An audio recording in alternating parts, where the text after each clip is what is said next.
Hello दोस्तों, आपका स्वागत है हमारे चैनल में। आज का जो टॉपिक है उसका नाम है एनाटोमी ऑफ ऑप्टिक नर्व। सबसे पहले ऑप्टिक नर्व का एम्ब्रायोलॉजी डील करेंगे। ऑप्टिक नर्व मेनली डेराइव होता है प्रोजेंसेफ्रॉन से। आपको पता है हमारा जो न्यूरल प्लेट है वो बाद में 3 वेसिकल्स बनाता है, प्रोजेंसेफ्रॉन, मेजेंसेफ्रॉन और हिंडेंसेफ्रॉन। फॉर ब्रेन, मिड ब्रेन और हिंड ब्रेन। फॉर ब्रेन बाद में 2 पार्ट में डिवाइड होता है। ऊपर वाला को टेलेंसेफ्रॉन कहते हैं, नीचे वाला को डायंसेफ्रॉन कहते हैं। और याद करने का तरीका, दायां लोग की आंखें बहुत तेज होती है, तो डायंसेफ्रॉन से ही मेनली हमारा आई का फॉर्मेशन होता है। तो इसमें होता क्या है, तो सबसे पहले जो न्यूरल प्लेट जो फॉर्म करता है प्रोजेंसेफ्रॉन को, वो सबसे पहले डिप्रेस होता है। क्या होता है, इस तरह से डिप्रेस होता है और फॉर्म बनाता है ऑप्टिक सल्कस।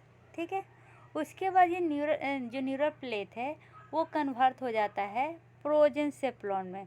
क्या में, प्रोजेंसेफ्रॉन में। ठीक है, प्रोजेंसेफेलिक वेसिकल में। और ये जो ऑप्टिक सल्कस जो डिप्रेशन बना था वो और ज़्यादा डिप्रेशन होता है। ठीक है, और बनाता है ऑप्टिक वेसिकल। मतलब कि अब इतना डिप्रेशन, इस तरह का डिप्रेशन हो गया और ये बना दिया ऑप्टिक वेसिकल। पहले ऑप्टिक सल्कस और ज़्यादा डिप्रेस हुआ और बन गया ऑप्टिक वेसिकल। ठीक है, अब जो ये प्रॉक्सिमल पार्ट होता है ना ऑप्टिक वेसिकल का, वो कंस्ट्रिक्ट कर जाता है और बनाता है ऑप्टिक स्टाल्क। फिर से बताती हूँ, सबसे पहले क्या हुआ, न्यूरल प्लेट हल्का सा डीप किया, इसको कहते हैं ऑप्टिक सर्कस। ये ऑप्टिक सर्कस बाद में ज़्यादा ये बन जाता है डिपेंड और बन जाता है ऑप्टिक वेसिकल। ऑप्टिक वेसिकल का जो स्टार्टिंग पॉइंट है ना वो क्या करेगा, कंस्ट्रिक्ट कर जाता है और वो बन जाता है ऑप्टिक स्टाल्क। ठीक है, तो ये क्या बन गया, तो अच्छा से बता देती हूँ, ये बन गया ऑप्टिक स्टाल्क, ऑप्टिक स्टाल्क, और ये बन गया ऑप्टिक वेसिकल। ठीक है, यहाँ तक समझने में कोई भी प्रॉब्लम नहीं है। ऑप्टिक नर्व हेड, ये जो ऑप्टिक नर्व हेड है ना, ये mainly late in the embryonic period में होता है। मतलब स्टार्टिंग में नहीं होता है, लेट में होता है। जैसा कि ऑप्टिक नर्व स्टाल्क इनक्लोज होता है हायोइड आर्टरी के द्वारा। क्या, जो ऑप्टिक नर्व स्टाल्क कभी बताए थे ये वाला, ये क्या होता है, इनक्लोज होता है हायोइड नर्व के द्वारा, सॉरी हायोइड आर्टरी के द्वारा। कब, तो 8 वीक से 8वां वीक में। और कौन सा स्टेज में, 20 mm स्टेज में। तब ये हायोइड मेम्ब्रेन होता क्या है, तो जो हायोइड आर्टरी होता क्या है, तो हायोइड आर्टरी का नाम लिख देती हूँ, HYALOID, हायोइड आर्टरी। ये ब्रांच होता है ऑप्थेल्मिक आर्टरी का, और जो ब्रांच होता है इंटरनल कैरोटिड आर्टरी का। ये बना हुआ होता है ऑप्टिक, ये मेनली कंटेन होता है कहाँ पर, तो with in the optic stalk of I, optic stalk के आई के अंदर पाया जाता है। और एक्सटेंड होता है optic stalk through the vitreous humour to the lens. मतलब ये ऑप्टिक स्टाल्क से विट्रस ह्यूमर होते हुए लेंस तक पहुंचा हुआ रहता है। ठीक है, बाद में जब बाद में आप देखिएगा तो ये क्या होता है ना, डिजनरेट कर जाता है, रिग्रेस कर जाता है। लेकिन ये क्या करेगा, एक हमारा जो लेंस होता है ना उसके पोस्टीरियर लेंस कैप्सूल में, ये जो मान लीजिए पोस्टीरियर लेंस कैप्सूल है, यहाँ पर क्या करेगा, ये एक डॉट जैसा स्ट्रक्चर छोड़ देगा, स्मॉल सर्कुलर ओपासिटी। क्या, स्मॉल सर्कुलर ओपासिटी छोड़ देगा। उसको हम क्या कहते हैं, तो उसको कहते हैं मिटेनडॉर्फ डॉट। मिटेनडॉर्फ डॉट क्या होता है, ये मेनली जो हमारा हायोइड आर्टरी होता है जो अटैच करता है कहाँ पर, ये पोस्टीरियर लेंस कैप्सूल में, वो बाद में रिग्रेस कर जाता है, जिसका सिर्फ क्या रहता है, ओपासिटी रहता है। उसी को कहते हैं मिटेनड्रॉफ डॉट। ठीक है, यहाँ तक समझने में भी कोई प्रॉब्लम नहीं है। और ये नसल एरिया की तरफ होता है। ठीक है, यहाँ तक समझ गए। चलिए अब आते हैं। अब जो ये हाइलोइड आर्टरी है ये वेस्कुलर वेद है, डेवलप्ड होता है कब? तो पूरी तरह डेवलप होता है 13 वीक में। कितना? 96 mm का डेवलप्ड हो जाता है। विदिन द क्या बर्ज मिस्टर MEISTER पैपिला PAPI ले ले बर्जमिस्टर पैपिला में ये 13 वीक में पूरी तरह डेवलप्ड हो जाता है। तब ये बर्जमिस्टर पैपिला होता क्या?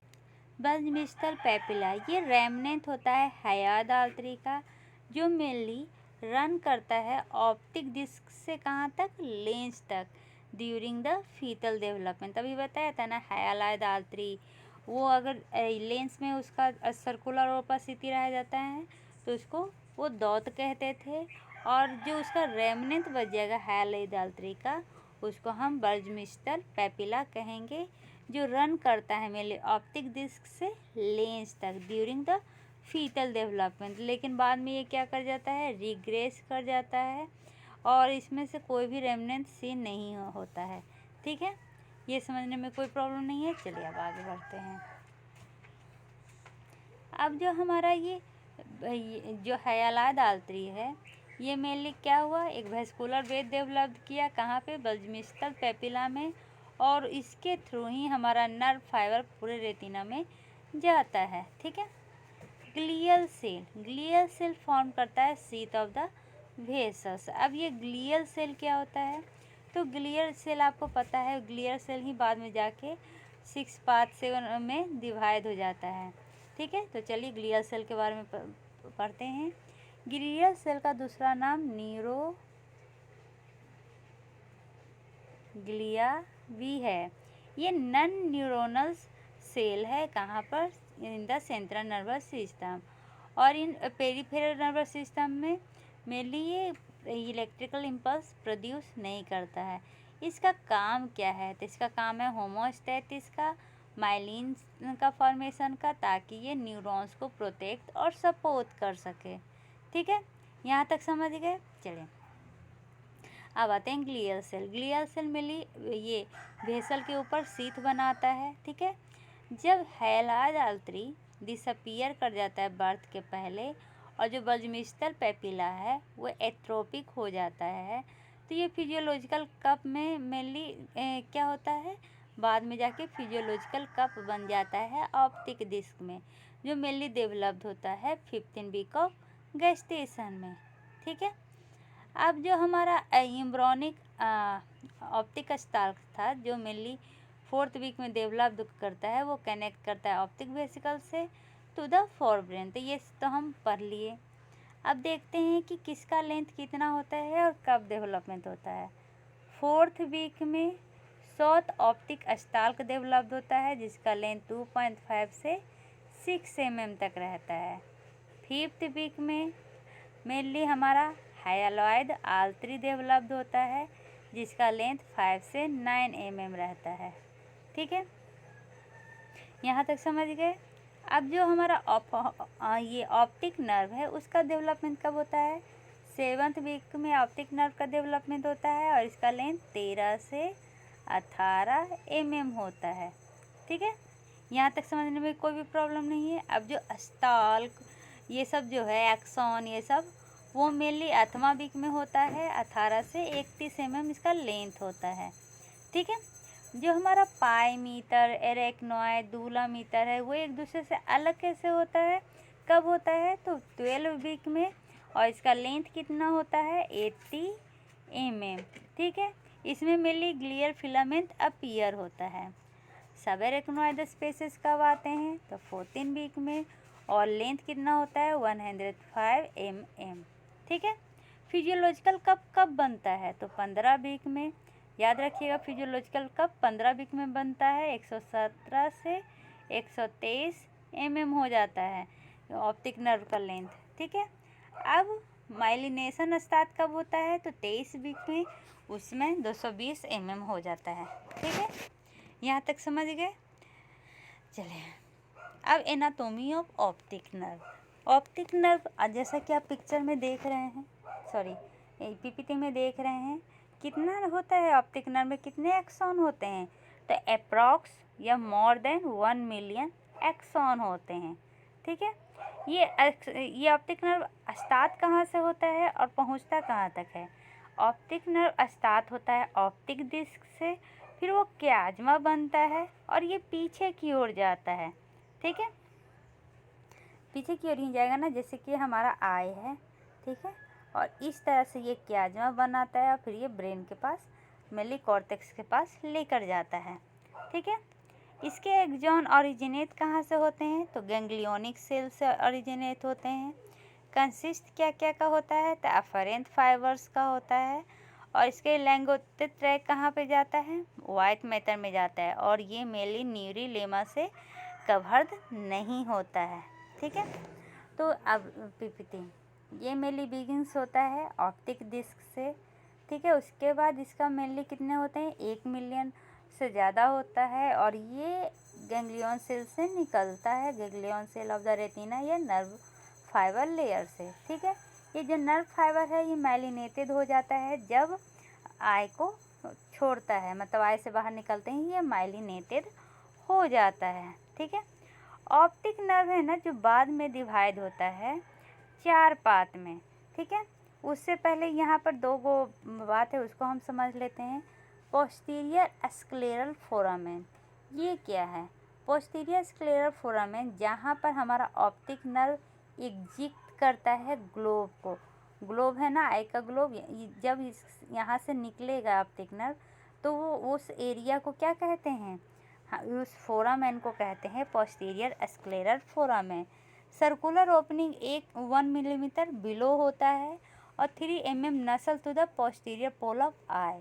ठीक है, ये जो ओपनिंग है ये आई के ये जो फोरामेन का ओपनिंग है ये आई से 1 mm नीचे और 3 mm nasal to the posterior pole of eye present होगा। माइलिनेशन के कारण डायमीटर क्या हो जाता है?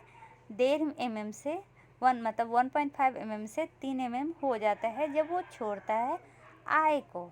ऑप्टिक नर्व को और क्या क्या करना पड़ता है? तो ये एक्वायर करता है ड्यूरल सीथ। जब ये पहुंचता है कहाँ पे? पेरी और वाइटल एरिया में। एरेक्नोइड मेम्ब्रेन सपोर्ट करता है और प्रोटेक्ट करता है एक्सॉन को। ठीक है, चलिए अब इसके पोर्शन की बात करते हैं। हमारा जो ऑप्टिक नर्व है ना वो मेनली 4 पोर्शन में डिवाइडेड होता है अकॉर्डिंग टू टोपोग्राफिक एरियाज। सबसे पहले क्या है? जब ये आई बॉल के पास रहता है तो इसको कहते हैं intra ocular portion of the optic nerve. इसमें मेनली क्या क्या आएगा? ऑप्टिक डिस्क आएगा, ऑप्टिक हेड आएगा, नर्व हेड, प्री लैमिनल और पोस्ट लैमिनल आएगा। ठीक है, उसके बाद हमारा आ जाता है इंट्रा और वाइटल पार्ट। उसके बाद क्या आता है? उसके बाद इंट्रा कैनाली कूली पार्ट। ठीक है, इसके बाद आता है इंट्रा क्रेनियल पार्ट। यहाँ तक समझने में कोई भी प्रॉब्लम नहीं है। चलिए एक एक करके डील करते हैं। सबसे पहले इंट्रा ऑकुलर पार्ट। ठीक है, इसका लेंथ कितना होता है? इसका लेंथ 1 mm होता है। ठीक है, इसका डायमीटर कितना होता है? 1.5 mm डायमीटर होता है। ये एक्सपेंड कहाँ से कहाँ तक करता है? तो ये एक्सपेंड करता है 3 से 4 mm बिहाइंड द स्क्लेरा। ठीक है, स्क्लेरा के 3 से 4 mm पीछे तक। इसमें जो ऑप्टिक नर्व हेड होता है ना वो भी 4 पार्ट में डिवाइड करता है, एंटीरियर से पोस्टीरियर तक। ठीक है, यहाँ तक समझने में कोई भी प्रॉब्लम नहीं है।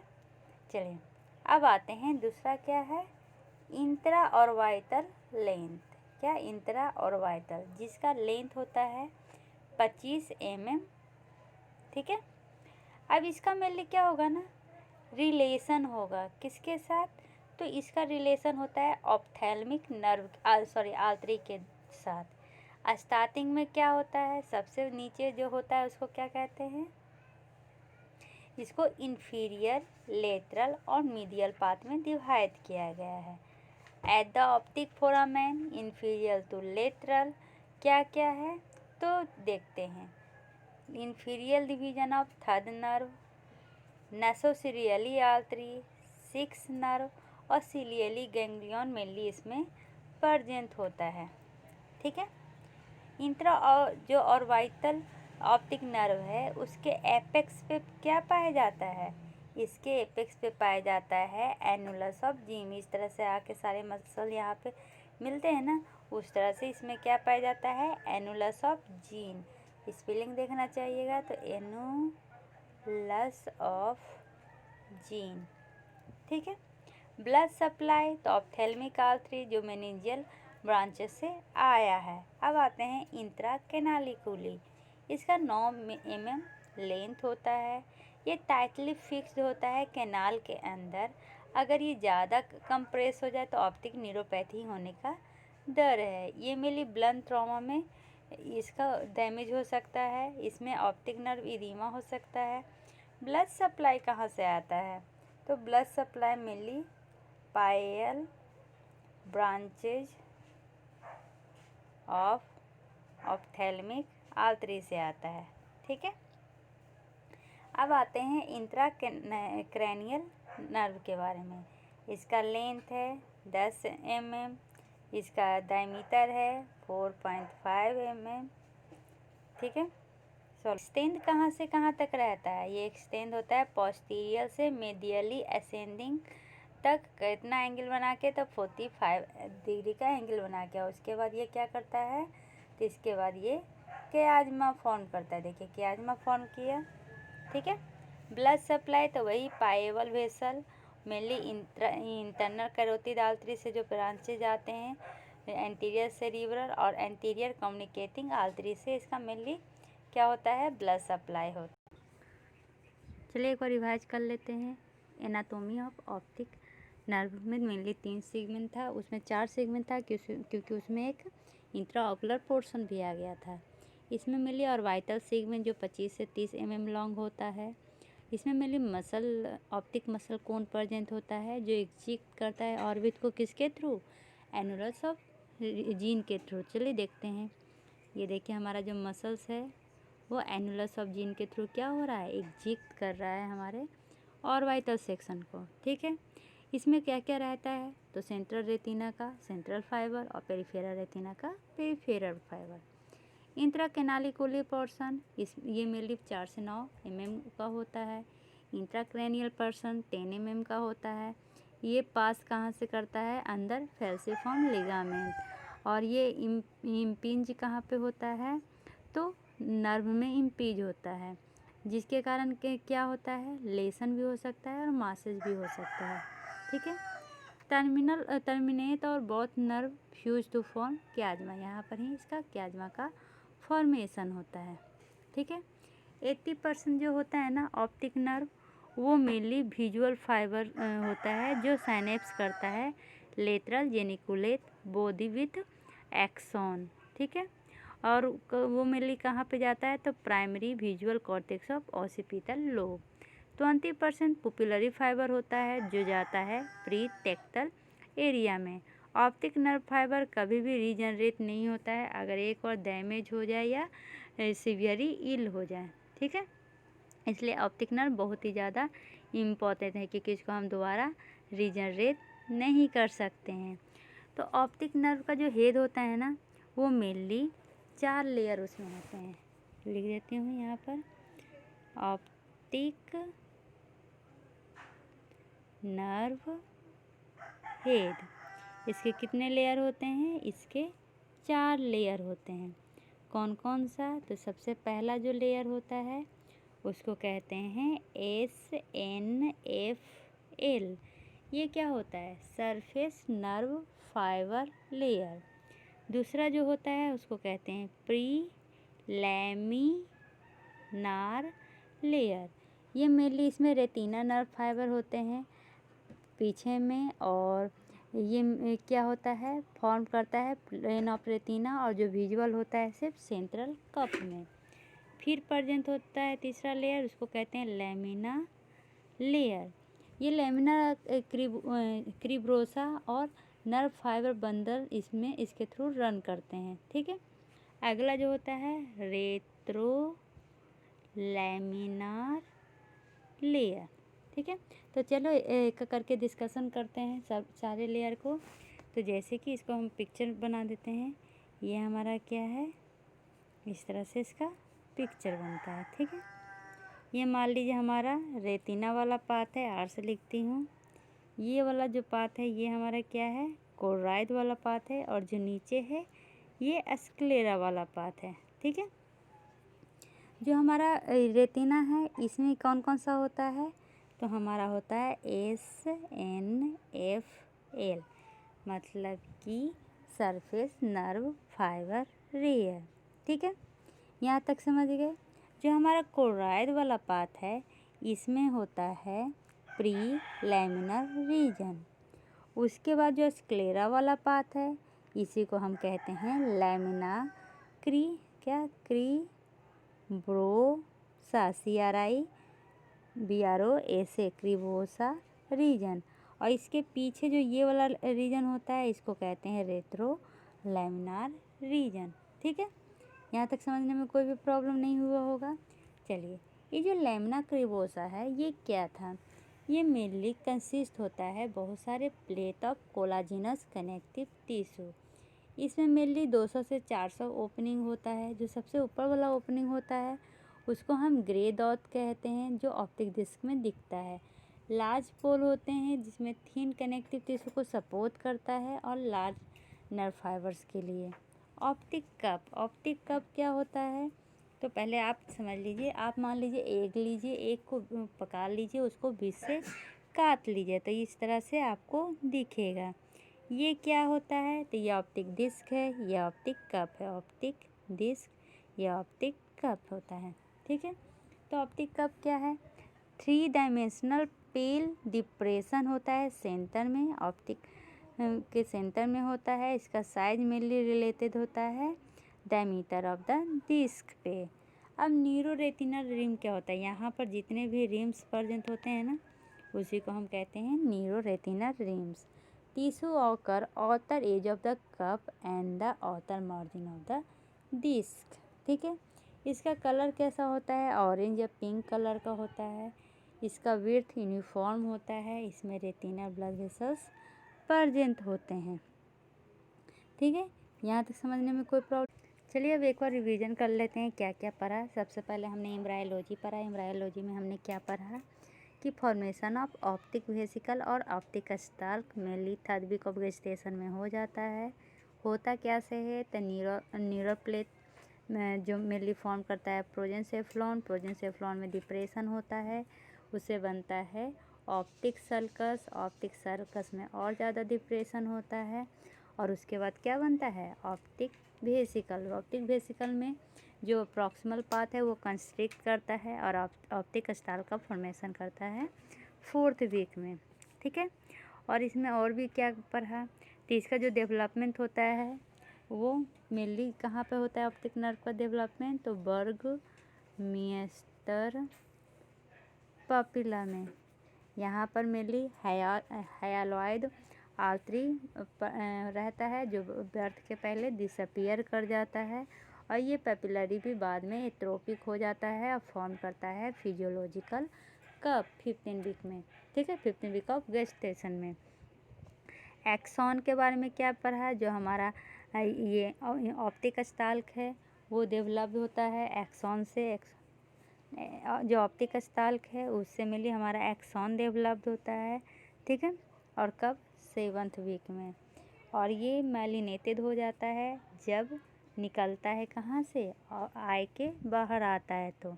ठीक है, और ये क्या करता है, माइलिनेशन करता है नियर द क्याजमा, लेकिन लैमिना क्रिब्रोसा के पास जाकर ये स्टॉप हो जाता है माइलिनेशन करना। ठीक है, optic nerve sheath mesenchymal cell से बना हुआ है और mainly end of the 7 week में अपीयर होता है। ग्लियर एलिमेंट, कौन सा एलिमेंट, ग्लियर एलिमेंट, ये डेवलप होता है न्यूरो एक्टोडर्म से। न्यूरो एक्टोडर्मल सेल से डेवलप्ड होता है, जो मेनली फॉर्म होता है outer wall of the optic stalk से, और ये बाद में डिफ्रेंशिएट कर जाता है एस्ट्रोसाइट और ओलिगो डेंड्रियॉन्स में। जब वेस्कुलेचर की बात करें तो डेवलपमेंट होता है कैपिलरी का ऑप्टिक नर्व में और सेंट्रल नर्वस सिस्टम में, दोनों सिमिलर होता है। ठीक है। जो वेसल्स और जो कनेक्टिव टिश्यू आते हैं पाई मीटर से, आपको पता है मेनिंग्स के 3 होते हैं, DAP, दूरामीटर, एरेक्नॉइड और पाई मीटर से। वेसल्स से सब कहाँ से आते हैं? पाई मीटर से आते हैं और इंटर करते हैं प्रॉक्सिमल ऑप्टिक नर्व में। कब? तो 11th वीक में। कैपिलरी बाद में सेपरेट हो जाता है एस्ट्रोसाइट शीथ से और पेरीवेस्कुलर स्पेस से। ठीक है। वेस्कुलाइजेशन मेनली ख़त्म हो जाता है 18 वीक में। कब? 18 वीक में। यहाँ तक समझने में कोई प्रॉब्लम नहीं है। अब चलते हैं ये ऑप्टिक नर्व जिसके बारे में इतना पढ़ रहे हैं उसके बारे में थोड़ा जान लेते हैं। ये क्रेनियल नर्व 2 में आता है। यह स्टार्ट होता है ऑप्टिक डिस्क से और फिर क्याज्मा फॉर्म करते हुए ये चला जाता है ये कॉर्टेक्स में। इसका मेनली बैकवर्ड होता है डिस्ट्रीब्यूशन, बैकवर्ड पीछे की ओर जाता है। ठीक है। अफरेंट फाइबर्स इसमें प्रेजेंट होते हैं और कुछ सेंट्रीफ्यूगल फाइबर्स भी प्रेजेंट होते हैं। चलिए अब मार्फोलॉजी देखते हैं। मार्फोलॉजी और इम्ब्रायोलॉजी जो ऑप्टिक नर्व को कंपेयर करेगा sensory track of the brain में जो वाइट मैटर होता है। मेनली ये क्या है? ऑर्थ ग्रोथ होता है ब्रेन का। ये कवर्ड नहीं होता है न्यूरोलीनिया से। जो हमारा ऑप्टिक नर्व है वो कवर नहीं होता है न्यूरोलीनिया से। इसका मतलब कि एक बार डैमेज हो जाए तो दोबारा रीजनरेट नहीं कर सकते। जो फाइबर्स होते हैं ऑप्टिक नर्व के वो बहुत ही ज़्यादा फाइन होते हैं और बहुत ज़्यादा नंबर में पाए जाते हैं। इसमें सराउंडिंग होता है मेनिंग्स से, लेकिन पेरिफेरल नर्व सराउंडिंग नहीं होता है। प्राइमरी और secondary neurons are in the retina. ठीक है। इसके मेनली ऑप्टिक नर्व के मेनली 4 पार्ट में बांटा गया है। इसका अगर ओवरऑल लेंथ पूछा जाए तो ओवरऑल लेंथ होता है 47 से 50 मिलीमीटर। इसको 4 पार्ट में बांटे थे, intra ocular, intra orbital, intra cranial और इंट्रा कैनालिकुली और इंट्रा क्रेनियल। 1 mm का होता है, 30 mm का होता है, 6 से 9 mm का होता है और 10 mm का होता है। ठीक है। तो इस तरह से इसको चारों बात में बताए थे।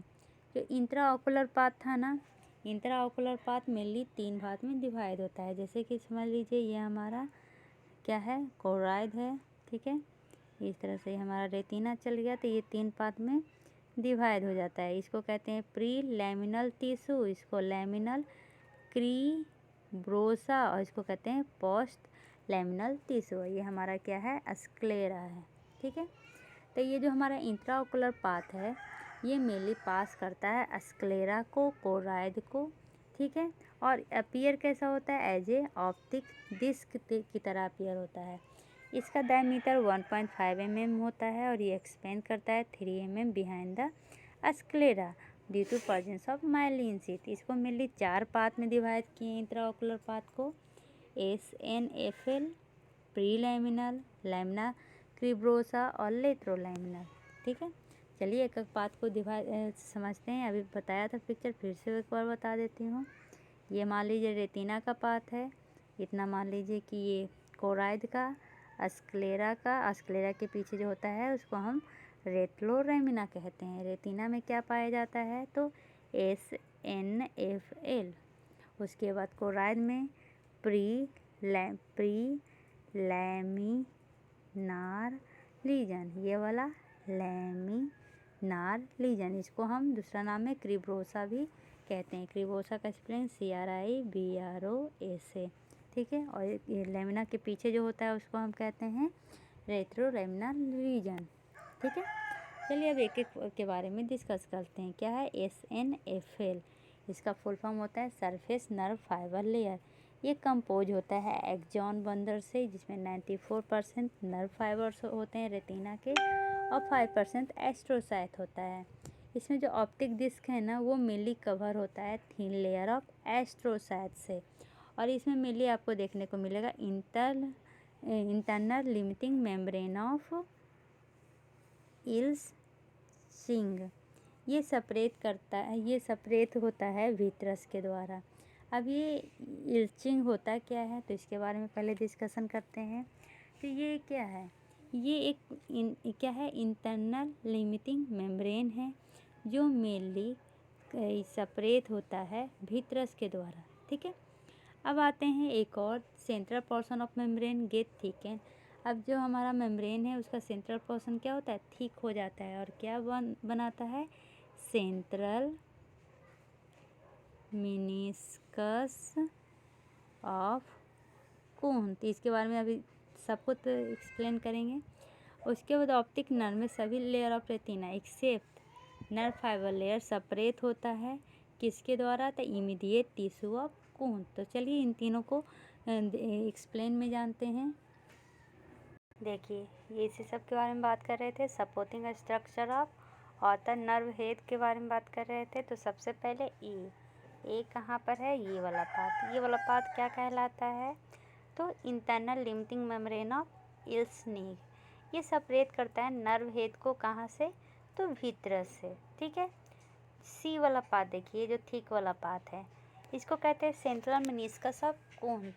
ये क्या है, सेंट्रल पोर्शन है इंटरनल लिमिटिंग मेम्ब्रेन का। ठीक है, मूरल सेल, ये इसमें जो मेजर एलिमेंट्री सेल होता है ना, डी पोर्शन, डी देखिए ये वाला पार्ट, ये क्या है, मूरल सेल है। इसको दूसरा नाम क्या है, इंटरमीडिएटली टिश्यू ऑफ कोन। ठीक है, यहाँ तक समझ गए। अब चलिए, जो मेजर रोल होता है ना, वो रीमॉडलिंग का होता है, एक्स्ट्रा सेलुलर मैट्रिक्स के रीमॉडलिंग का होता है। तो ये मैंने पाथ बता दिया। अब चलिए इसके आगे का पाथ समझते हैं। सबसे पहले हमने क्या देखा, internal limiting membrane of retina कहाँ पर है, तो ये है जो हमारा internal limiting membrane of retina है। फिर आगे जाके ये बन गया इंटरनल लिमिटिंग मेम्ब्रेन ऑफ इल्सनिग। ठीक है, जो सेपरेट करता है भीतरस से सेंट्रल हेड को। अब दूसरा ये वाला जो डिप्रेशन है, ये क्या बन जाएगा, सेंट्रल मेनिस्कस ऑफ कोन। यहाँ तक समझने में कोई प्रॉब्लम नहीं है। ये बॉर्डर है स्नीक का। ठीक है, इस बॉर्डर को मेनली हम कहते हैं बॉर्डर टिश्यू ऑफ जकोय। क्या, बॉर्डर टिश्यू ऑफ जकोय कहते हैं। ठीक है, ये हमारा इंटरमीडिएट टिश्यू ऑफ कोन है। यहाँ तक समझने में कोई प्रॉब्लम नहीं है। चलिए, अब जो तीसरा पोर्शन है, तो तीसरा कहाँ पर दिख रहा है, ये मेनली कहलाता है, यहाँ पर देखिए 6 कहाँ लिखा हुआ, ये वाला पार्ट। ये क्या है, द स्पूर ऑफ कोलाजिनस टिश्यू है जो सेपरेट करता है एंटीरियर लेमिना क्रिब्रोसा को कोराइड से। ये किससे सेपरेट करता है, कोराइड और एंटीरियर लेमिना क्रिब्रोसा को एक दूसरे से सेपरेट करता है। ठीक है, बॉर्डर ऑफ जैकोब तो दिखा दिए। अब इंटरमीडिएट, तो आपको सरफेस नर्व फाइबर के बारे में सब कुछ बता दिए। चलिए अब आते हैं प्री लैमिनार रीजन का बात करते हैं। इसमें मिलिए आपको न्यूरॉन्स और जो एस्ट्रोग्लियल टिश्यू है ना, उसकी क्वांटिटी ज़्यादा मिलेगी। इसमें आप देखिएगा बॉर्डर टिश्यू ऑफ जैकोब, जो अभी जस्ट पिक्चर में दिखाई थी, JACOBY। ये जैकोब क्या है, कफ ऑफ एस्ट्रोसाइट है जो सेपरेट करता है नर्व को कोराइड से। ठीक है, क्या करता है ये, तो इसको शॉर्ट फॉर्म में लिख देती है, बॉर्डर टिश्यू ऑफ जैकोब। ये सेपरेट करता है नर्व को कोराइड से। ठीक है, ये एक लूज ग्लियल टिश्यू होता है जो बाइंड नहीं करता है एक्सॉन बंडल से, और अब बाइंड किससे करता है, तो Muller cell of the retina से।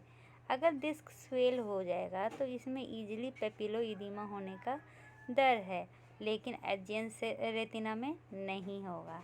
ठीक है, लेमिना क्रिब्रोसा, ये एक फाइब्रिलर सीव लाइक स्ट्रक्चर है, कंपोज होता है fenestrated sheath of scleral connective tissue से, और ये लाइन किया जाता है ग्लियल सेल के द्वारा। बंडल सब जो ऑप्टिक नर्व फाइबर लीव करता है आई को किसके द्वारा, लेमिना क्रिब्रोसा। जो ऑप्टिक नर्व फाइबर्स हैं वो आई से बाहर कैसे निकलते हैं, तो यही लेमिना क्रिब्रोसा के द्वारा। इसमें आपको बॉर्डर टिश्यू ऑफ इल्सिंग देखने को मिलेगा, जो मेनली किसके किसके बीच में होता है, तक कोराइड और स्क्लेरा के बीच में होता है। ठीक है, रेट्रोलेमिनार रीजन, ये मेनली इसमें धीरे धीरे क्या होंगे, हमारा एस्ट्रोसाइट कमने लगेगा, माइलिन शीथ सप्लाई किया जाएगा ओलिगोडेंड्रियंस के द्वारा। ठीक है, माइलिन शीथ डबल हो जाता है डायमीटर में, इसलिए ऑप्टिक नर्व जो अंदर में 1.5 mm का होता है वो जैसे ही आई को लीव करता है 3 mm का हो जाता है। ठीक है, एक्सॉन बंडल भी क्या होते हैं, सराउंड होने लगते हैं कनेक्टिव टिश्यू सेप्टा के द्वारा, लेकिन जो पोस्टीरियर एक्सटेंट है ना रेट्रोलेमिनल रीजन, ये पूरी तरह से डिफाइन नहीं किया गया है। ठीक है, चलिए अब ऑप्टिक डिस्क के बारे में पढ़ते हैं। ऑप्टिक डिस्क क्या है, part of nerve head visual with the ophthalmoscope. देखिए हमारे मान लीजिए कि हमारा आई है, इसमें दो चीज़ देखने को मिलता है, दो लैंडमार्क होता है। एक जो नसल तरफ होता है उसको कहते हैं ऑप्टिक डिस्क और इसको कहते हैं मैकुला। ठीक है, तो ऑप्टिक डिस्क क्या होता है, ऑप्थेल्मोस्कोप के द्वारा ये विजुअल होता है। इसमें मेनली आप क्या देखिएगा, तो इंट्रापेपिलरी पाथ, इंट्रापेपिलरी पाथ में क्या, तो ऑप्टिक कप और नीरो रेटिनल रिंग, ये दोनों एक दूसरे से सेपरेट होता है। कैसे, तो स्क्लेरल रिंग ऑफ इल्स नीग के द्वारा। ठीक है, यहाँ तक समझने में कोई भी प्रॉब्लम नहीं है। अब कोई पूछेगा जो हमारा ऑप्टिक डिस्क है उसका नॉर्मल कलर कैसा होता है, तो ऑप्टिक डिस्क का नॉर्मल कलर होता है पिंक। ठीक है, कैसा होता है, पिंक होता है। और जब ये जो नर्व फाइबर है जब लाइट इंटर करता है ना डिस्क में, तो ये डिफ्यूज हो जाता है जो ग्लियल सेल होता है, जो कैपिलरी होता है उसमें, जिसके कारण ये पिंक कलर का दिखता है। जब जो लाइट रे है वो एग्जिट करेगा टिश्यू के द्वारा थ्रू नर्व फाइबर, तो इसमें कैसा दिखेगा, पिंक दिखेगा। लेकिन जब आप क्रोनिक ग्लाकोमा, कौन सा दीजिए, क्रोनिक ग्लाकोमा, इसमें देखिएगा ना तो नर्व फाइबर्स मेनली लॉस हो जाता है, जिसके कारण जो हमारा डिस्क है उसका अपीयरेंस वाइट होने लगता है। ठीक है, डिस्क शेप, डिस्क का शेप मेनली ओवल शेप का होता है। वर्टिकल डायमीटर मेनली 9% लॉन्गर होता है देन हॉरिजेंटल। ठीक है, और क्या क्या है, तो इसमें जो है ना जो कप है वो 8% वाइडर होता है हॉरिजेंटल। नॉर्मल डिस्क अगर देखिएगा तो इस तरह से होता है। जो ऑप्टिक डिस्क है वो जो ये वाला ऊपर वाला है ऑप्टिक डिस्क वो वर्टिकल ज़्यादा होता है, और जो ऑप्टिक कप है वो हॉरिजेंटल ज़्यादा होता है। तो कप 8% वाइडर होता है और वर्टिकल जो ये डिस्क है वो वर्टिकल में 9% लॉन्गर होता है। अगर डिस्क का साइज बड़ा और छोटा हो तो नॉर्मल अगर डिस्क का एरिया पूछें, किसका, डिस्क का एरिया पूछें तो 0.86 mm² से 5.54 mm² होता है। लेकिन अगर मान लीजिए कि इससे कम हो या ज़्यादा हो, किससे कम, तो 1.29 से कम हो तो माइक्रो डिस्क होता है, और 4.09 से ज़्यादा हो तो मैक्रो मतलब बड़ा डिस्क होता है। ठीक है, तो चलिए थोड़ा सा इसके बारे में जान लेते हैं। प्राइमरी माइक्रो डिस्क, क्या, प्राइमरी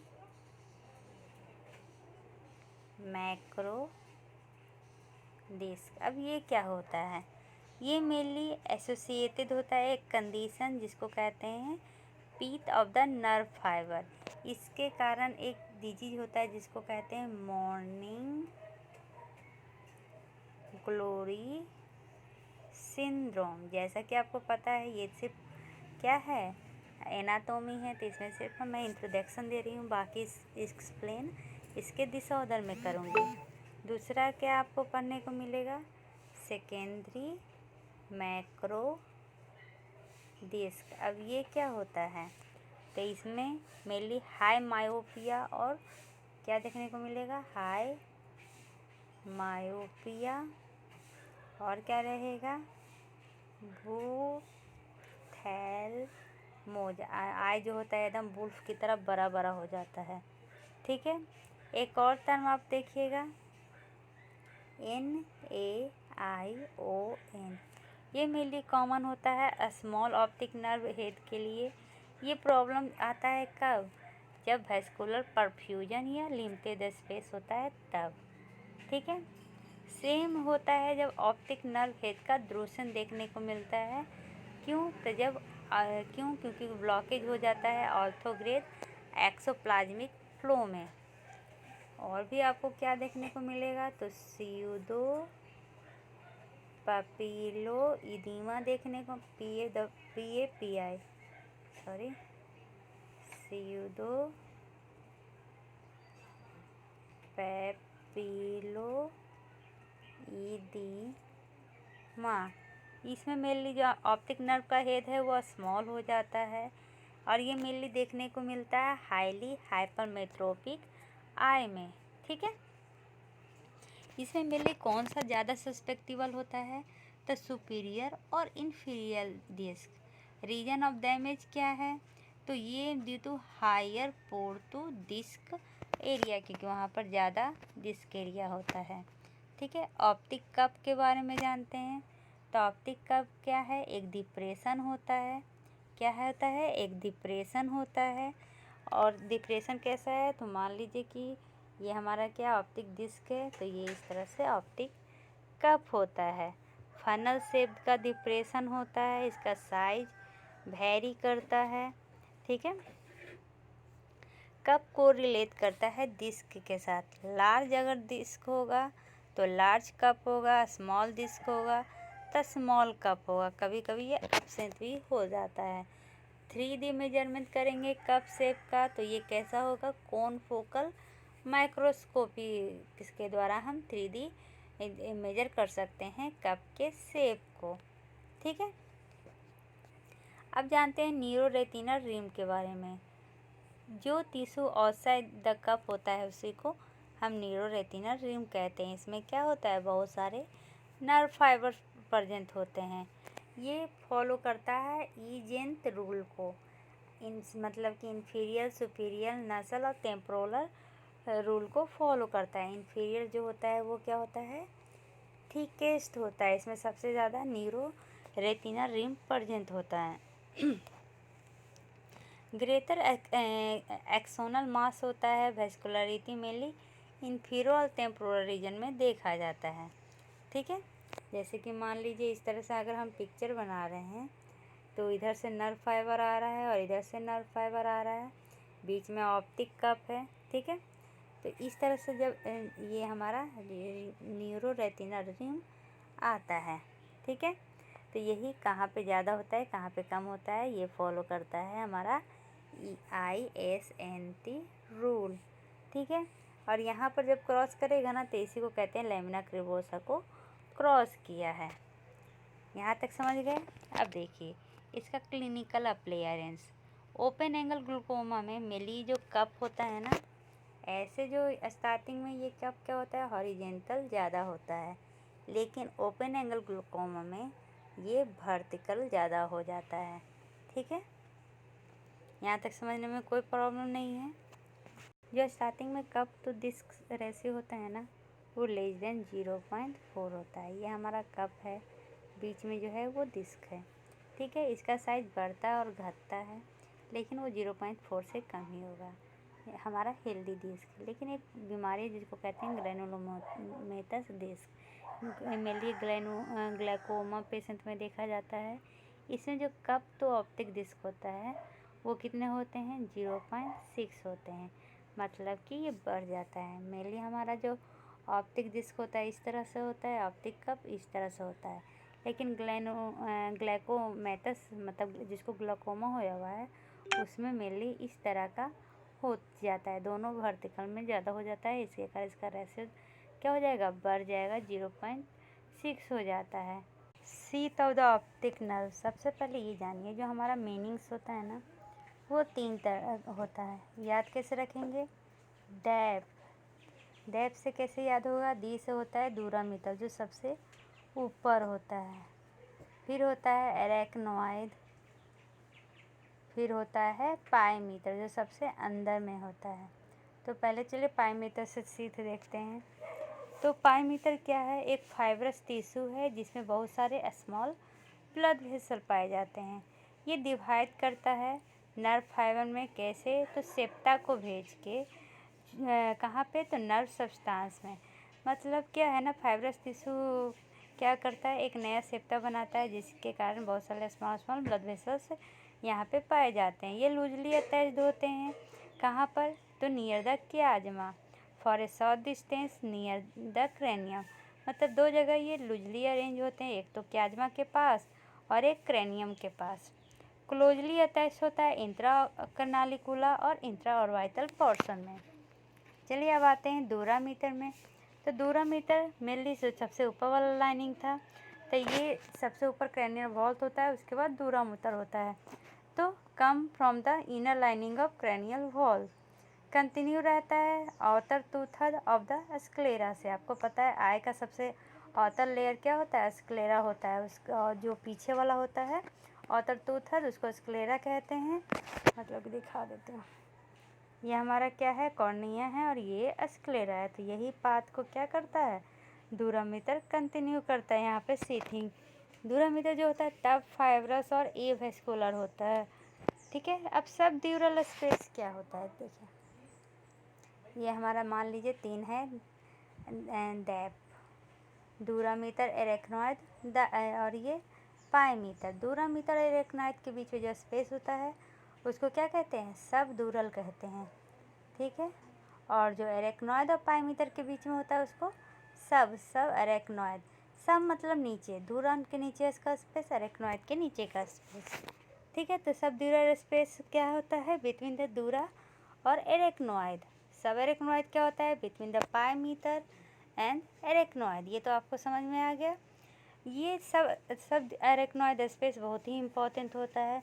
यहाँ पे क्या होता है? बहुत सारे स्पेसेज होते हैं, इसी में हमारा ये जो CHF है उसका फॉर्मेशन होता है, और ये इसी में हमारा CSF का प्रेशर बढ़ता है, जिसके कारण सब एरेक्नॉइड स्पेस का डायलेशन होता है। ठीक है, और इसके कारण क्या होता है? ऑप्टिक नर्व में शीथ आता है। मेनिंग्स इसी में एडहेरेंट होते हैं एक दूसरे से, और वो सराउंड करते हैं बोन को और प्रोटेक्ट करते हैं ऑप्टिक नर्व को फ्रॉम ट्रेजेक्शनल फोर्स। जैसे बाहर से फोर्स लगे उससे कौन बचाता है? ये मेनिंग्स एक दूसरे को क्या करता है? एडहेरेंट करता है और प्रोटेक्ट करता है। ठीक है, देखिए यही है, ये मेनली क्या है? तो सबसे ऊपर वाला है जो हमारा दूरामीटर है, वो बीच में है जो सब ड्यूरल है, फिर एरेक्नॉइड है, और एरेक्नॉइड के बाद क्या है? पाइमीटर है। एरेक्नॉइड के नीचे और पाइमीटर के बीच में जो स्पेस है उसको क्या कहते हैं? सब एरेक्नॉइड स्पेस कहते हैं। बीच में सेंट्रल वेन पाया गया है, सेंट्रल रेटिनल वेन। ठीक है, इधर है central retinal artery. Blood supply of the optic nerve, जो सरफेस होता है ना ऑप्टिक डिस्क का, उसमें मेनली रेटिना का आर्टेरियोल्स होते हैं। लेमना क्रिब्रोसा में साउथ पोस्टीरियर सिलियरी आर्टरी होता है। Anterior lamina intra orbital optic nerve में mainly branches of central retinal artery होता है, और बाकी सब जगह क्या होता है? पीयर नेटवर्क होता है। अगले वीडियो में मैं इसका इवैल्यूएशन लेके आऊँगी। आशा है आपको वीडियो समझ में आया होगा। समझ में आया तो लाइक और सब्सक्राइब करना ना भूलें। धन्यवाद।